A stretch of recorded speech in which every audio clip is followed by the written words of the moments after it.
هو مين قالك انك مش نرجسي؟ مش يمكن انت الطرف التوكسيك في العلاقة؟ كلنا جوانا صفات من الشخصية النرجسية ولكن بدرجات بسيطة. يعني ممكن يبقى كلنا بنحب نكون مركز الاهتمام وبنتضايق جدا من النقد وبنتهز جدا من الرفض، بس ده طبيعي بشكل ما ولدرجة ما.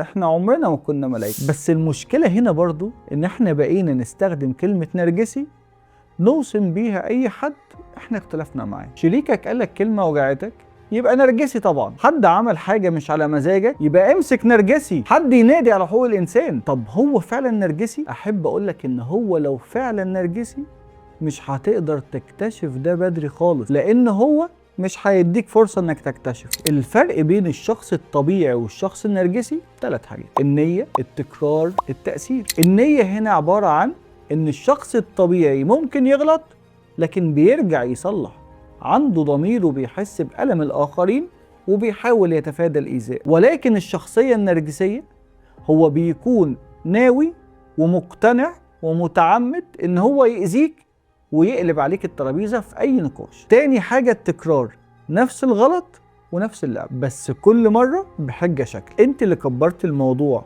دماغك صغيرة قوي، ولما هيتزنق خالص هيقولك ايه؟ انا اسف حقك عليا اصل كنت مضغوط. لازم هنا نفهم ان الاسف اللي بيخرج منه هو مش صادق، هي طريقة للتلاعب زي اي مايند جيم هو بيلعبها في رحلته معايا. هو جرب الطريقة اللي فيها مواجهة وشدة وقسوة، لو ما جابتش نتيجة هو بيلجأ للطريقة العكسية تماما، يتحايل ويتدلع ويتعب ويتمارض ويصعب عليكي ويلعب بمشاعرك.